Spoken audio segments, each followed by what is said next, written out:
Fala pessoal, beleza? Eu sou o Kai aqui da equipe do Já Invest e no vídeo de hoje a gente vai conversar um pouquinho sobre a Vale. Vamos passar pelos fundamentos da empresa e mais pro fim do vídeo eu vou te dar a visão que a gente tem aqui no GA sobre o futuro da empresa e se faz sentido ou não comprar a empresa nesse momento. Então fica aí que é logo depois da vinheta. Bom, pessoal, e como é a primeira vez que a gente fala da Vale aqui no canal, eu achei que seria legal a gente passar um pouco aqui antes no GA os fundamentos da empresa, né, para explicar para vocês um pouco sobre a tese da empresa, o que a empresa faz, o que ela é, para depois a gente partir, pensar aqui mais no futuro da empresa, tá? Para quem não conhece a Vale, hoje é a maior empresa que a gente tem na bolsa aí com uma capitalização de mais de 400 bilhões de reais de valor de mercado. Então é realmente uma gigante. Ela é uma empresa que está ali no setor de minerais metálicos. Então é uma empresa que produz minério de ferro, que é uma commodity negociada em dólar, tá? E para quem não sabe o que é minério de ferro ou para que ele serve, tá? Eu trouxe aqui um relatório, uma página de um relatório do Ministério da Economia da Austrália, onde ele mostra pra gente onde que mais se utiliza o minério de ferro, tá? O minério de ferro, ele é um material, né? Um material ali rochoso que é extraído do solo e ele é utilizado ali para a produção principalmente de ferro e de aço, que são utilizados para produzir outras coisas, né? Por exemplo, muitos equipamentos ali, materiais são utilizados em construção. Então, vigas, tubos de aço, prego, tudo que vai ali que é ferro ou aço na construção utiliza bastante minério de ferro. E é o maior uso hoje do minério de ferro no mundo, é no setor de construção. Ele é também utilizado no setor mecânico, né, para a fabricação de peças e grandes indústrias que a gente tem aí no Brasil. Por exemplo, a Home, na fabricação dos maquinários que ela faz, ela utiliza bastante ferro, que é utilizado ali, é o minério de ferro para sua fabricação. Utilizado também no setor automotivo, mas principalmente aqui, que é o nosso foco, vai ser construção civil, tá? E a Vale, né, quando a gente olha ela aqui no nosso pentagrama, é uma empresa que tem uma boa saúde financeira. Então a Vale no passado teve um momento onde ela foi mais endividada ali em 2016, 2015 e desde então ela veio se desalavancando, hoje sendo uma empresa bem ok aí em relação à dívida, apesar de ser uma empresa gigante, apesar de ser uma empresa de commodity, tem uma dívida bem controlada. É uma empresa que apresentou um forte crescimento nesses últimos 5 anos, a gente já vai falar um pouco disso, tá? É uma empresa que tem uma boa qualidade nos resultados dela, então ela tem melhorado os resultados dela ano após ano. É por isso que a cotação dela fez o que fez, né? Mais do que dobrou nos últimos 5 anos, saindo de lá de R$ 36 em 2017 para passar dos 85 agora em 2022, no momento que eu gravo esse vídeo. É uma empresa que está, apesar de toda essa alta, está com valuation aí abaixo da média histórica. A gente vai falar um pouco disso mais para frente. E é uma empresa que tem pago ótimos dividendos. Então é uma empresa queridinha dos investidores que gostam de empresas pagadoras de dividendos, né? Só em 2021 ela chegou a pagar um dividend yield de quase 20%. Então realmente é uma empresa que tem pago muito dividendos. Mas eu falei para vocês que é uma empresa de commodity, tá? Então toda empresa de commodity a gente precisa primeiro entender qual é a mecânica ali, como é que anda o funcionamento da commodity que essa empresa negocia. E eu trouxe aqui o minério de ferro, a cotação do minério de ferro, para a gente entender a correlação que ele tem com as cotações da Vale, tá? Então eu trouxe aqui nos últimos 5 anos, vocês vão perceber, a Vale é essa linha aqui azul, e o minério de ferro essa linha aqui preta, tá? Essa linha fina aqui preta. Se a gente olhar, se vocês perceberem aí, a gente tem uma correlação muito forte entre momentos onde o minério de ferro é valorizado, momentos onde o minério de ferro sobe bastante, as ações da Vale acompanham. Quando a gente tem uma queda no minério de ferro, as ações da Vale acabam caindo junto. E o que a gente tem visto aqui nos últimos dias foi o minério de ferro subindo um pouco aqui, e isso também fez subir as cotações da Vale, tá? Então, para a gente entender a mecânica, é basicamente essa. É uma empresa de commodity, então ela vai acompanhar bastante do movimento ali da sua principal commodity, nesse caso, o minério de ferro. Mas vamos voltar lá nos fundamentos da empresa para a gente continuar lá. Então, é uma empresa listada no novo mercado, então é um indicador indireto aí de boa governança. Quando a gente olha aqui no crescimento dos resultados dela, realmente um crescimento. E a Vale já era uma empresa grande, ela já sempre foi uma das maiores empresas do Brasil aí nos últimos 5, 6, 10 anos.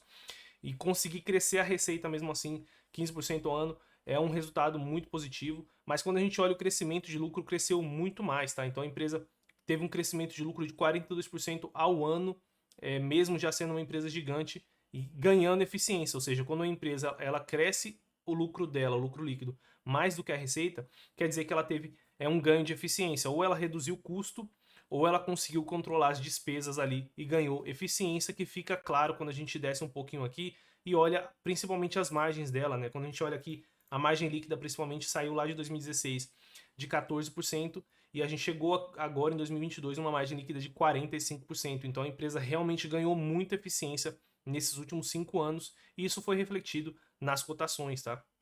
Quando a gente olha a eficiência da empresa, como eu falei para vocês, com margens altíssimas aí para o setor, o endividamento da empresa bem baixo, uma dívida líquida sobre EBITDA de menos de 0,4 vezes, então em menos de meio ano de operação de EBITDA que ela gera ali, ela consegue quitar toda a dívida dela. Quando a gente olha o dividend yield, como eu falei para vocês, né, hoje ela está com um dividend yield aí próximo de 8%, mas já pagou no ano passado 20%, então ela pode esse ano ainda pagar mais alguma coisa para elevar esse número, mas mesmo assim já é um patamar bem alto se a gente levar em conta que ela está com um payout abaixo da média, né? A média histórica dela foi um payout é o quanto que a empresa paga de dividendo em relação ao quanto ela dá de lucro. Ela costumava pagar acima de 50% e agora ela está pagando 30%, né? Então se ela trouxer ali para a média, a tendência é que o dividend yield dela suba bastante. Quando a gente segue aqui no resultado da empresa, a gente vê realmente a transformação que a Vale teve, tá? Então ela saiu lá de 2016 de uma receita de 94 bilhões e chegou em 2021 com uma receita beirando ali 300 bilhões. Então ela multiplicou uma receita que já era de quase 100 bilhões por 3 vezes, né, em menos de 5 anos. Então realmente ela conseguiu ganhar muito volume nesses últimos anos, né? Ela conseguiu ganhar muito a receita, né? Lógico que a gente teve também a alta do minério de ferro, né? O minério de ferro, se a gente pegar a cotação dele, ele saiu lá de 70 dólares em 2017 e chegou a passar de 200 dólares em julho de 2021, naquele momento onde a gente viu os minérios de ferro atingindo os seus topos históricos, mas mesmo assim a empresa conseguiu também fazer o trabalho dela, tá? Quando a gente olha aqui lucro líquido, é uma empresa que tem dados seguidas crescimentos aqui no lucro dela, né? Saiu de lucro líquido em 2016 de 13 bilhões para chegar a 121 bilhões em 2021. Teve um pequeno desvio aqui no meio do caminho, um resultado negativo, né? Um prejuízo em 2019, que é o que acaba impactando as notas dela aqui no nosso pentagrama. Mas isso aconteceu porque, pessoal, em 2019 ela teve aquele episódio horrível lá onde estourou a barragem de Brumadinho. E ela teve que fazer uma previsão no resultado dela naquele momento de que ela teria despesas por conta daquele atentado. E isso fez com que a empresa entregasse prejuízo naquele ano, tá? Mas quando a gente olha a geração de caixa, né? Se a gente não olhar o resultado do financeiro da empresa, quando a gente olha a geração de caixa dela, a gente vê que ela gerou caixa no ano de 2019. Então, todo ano ela vem gerando cada vez mais caixa, que é o fluxo de caixa operacional da empresa.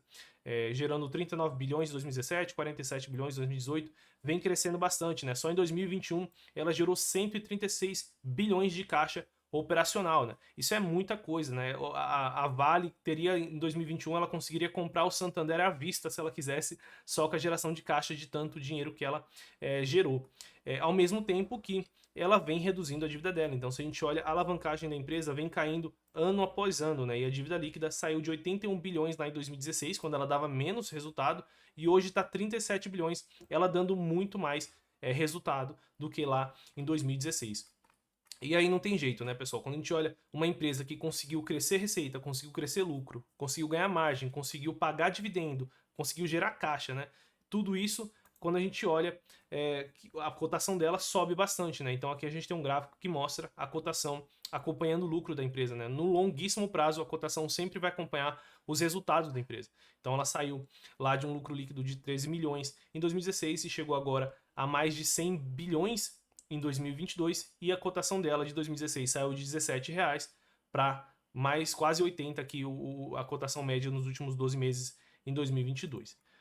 Então, pessoal, sobre a tese da Vale, é mais ou menos isso que eu queria passar para vocês. Agora a gente vai tentar entender o que pode acontecer daqui para frente, tá? Quando a gente vai analisar a Vale, lógico, além de analisar a empresa, os números dela, o volume de produção, né, como andam as margens e tudo aquilo que a gente já acompanha, tem outras duas coisas muito relevantes que a gente precisa acompanhar.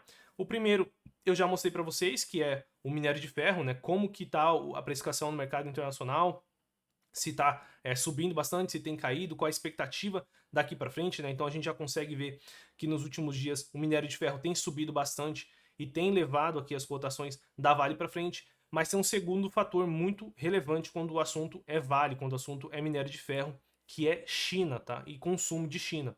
Por quê, pessoal? Hoje, a maior parte do minério de ferro que é produzido no Brasil, inclusive o produzido pela Vale, ele é exportado. A gente não consegue consumir tudo que a gente produz aqui. E a China hoje ela é responsável por comprar mais de 60% do minério de ferro que é produzido aqui no Brasil.